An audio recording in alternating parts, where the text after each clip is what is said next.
C'est Romain de la chaîne YouTube Gagner de l'argent, la liberté du blog du même nom. Donc ravi d'être parmi vous dans cette vidéo. Donc ça fait longtemps que j'avais pas fait des vidéos, donc ça fait plaisir quand même de pouvoir donc en refaire. En fait, c'est pas vraiment que j'avais pas envie d'en faire, mais j'y ai pas forcément pensé et puis je me concentrais sur d'autres choses. Et c'est vrai que la période actuelle n'était pas forcément évidente pour tout le monde, donc ça donnait pas forcément envie de faire des vidéos, mais voilà, me revois là sur les vidéos. Donc j'espère que ça va continuer. Donc bien sûr, j'écris aussi sur mon blog, pour ceux qui peut-être me suivent déjà, notamment sur Twitter. Donc j'écris régulièrement des articles et, euh, et donc là j'en profite parce que je suis vraiment dans un climat intéressant. Donc je suis dans un parc où à cet endroit-là il n'y a pas beaucoup de monde, donc je suis bien tranquille. Je suis à côté d'une ruche, je peux même vous montrer. Voilà, donc il y a une ruche par là. Voilà, je vous montre un petit peu. Donc les abeilles sont à l'intérieur, voilà, avec les petites maisons. Donc elles font leur travail pour manger, pour qu'après on puisse consommer du miel. Donc franchement, le miel c'est quelque chose que moi j'aime bien aussi, que j'apprécie. Et donc voilà, ce que je voulais aujourd'hui aborder dans cette vidéo, ça concerne les frais en bourse, parce que c'est vrai que c'est quand même, ça coûte quand même pas mal d'argent, mais il y a possibilité largement de pouvoir les réduire. Donc j'en ai déjà fait une autre vidéo, mais je voulais un peu plus approfondir ce sujet-là parce que ça me semble important.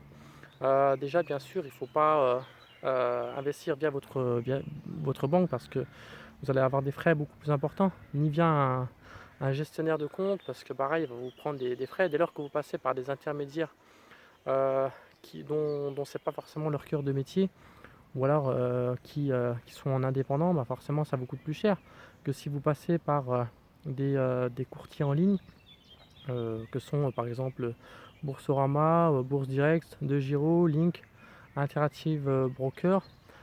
Forcément ça va vous coûter moins cher. Donc moi personnellement c'est ce que je fais.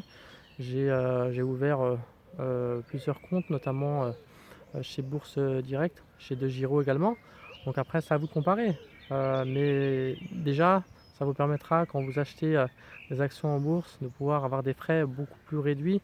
Notamment, DeGiro est très compétitif sur le compte titre, puisqu'il ne propose pas encore le PEA. Mais le compte titre est vraiment très compétitif chez DeGiro. Et après, au niveau du PEA, vous avez des comptes comme Bourse Direct ou Boursorama qui peuvent être aussi très intéressants. Mais après, il y a pas seulement ça pour réduire les frais.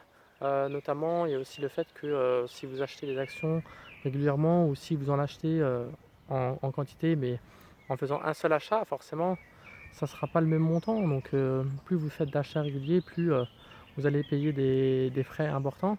Même si après, il est recommandé souvent de faire des achats mensuels. Mais par exemple, si vous investissez 100 ou 150 euros par mois en bourse, bah, essayez d'acheter la même action à chaque fois.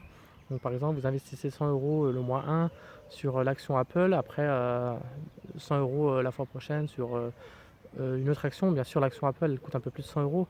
Donc après, si vous ne pouvez pas le faire sur le mois, vous attendez un mois supplémentaire et là, vous pouvez acheter cette action. Mais vous comprenez le principe qu'en fait, il ne faut pas faire des achats, des reventes sans arrêt. Et l'important, c'est d'avoir une vision de long terme dans tout dans la vie, que ce soit pour la bourse, pour l'immobilier, pour le développement personnel, la santé, etc. Il faut avoir une vision de long terme.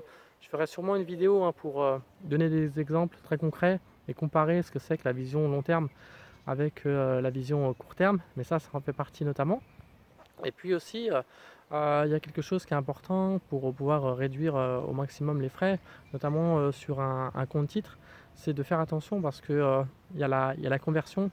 On va vous facturer si par exemple vous achetez sur du dollar alors que vous êtes en euros. Au moment où vous faites votre achat, l'intermédiaire financier par lequel vous allez passer va faire automatiquement la conversion.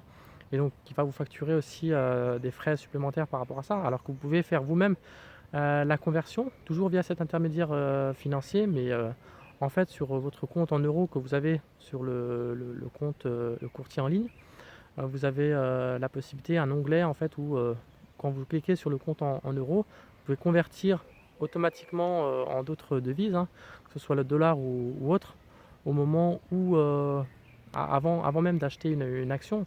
Donc là, ça va vous coûter aussi moins cher. Donc pensez-y Après, bien sûr, il y a des cycles entre guillemets pour chaque devise. USD par exemple, ça concerne le dollar, etc. Donc regardez après les cycles en question, même si après, moi j'investis que sur l'euro et sur le dollar. Mais souvent, pour une même action, on vous propose plusieurs devises possibles. Et après, peut-être ça peut être intéressant d'acheter des fois sur des autres devises, ça peut être moins cher. Mais moi, surtout, ce qui est important, c'est de faire attention au départ, de pas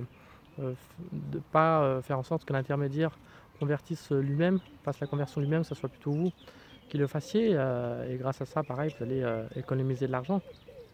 Donc voilà, c'est des petites choses simples qui vont vous permettre sur le long terme de pouvoir gagner en bourse beaucoup plus facilement. Et puis c'est ça qui au final vous permettra de faire la différence. Alors j'ai pas parlé aussi des ETF, mais les ETF ce sont des actions vraiment intéressantes.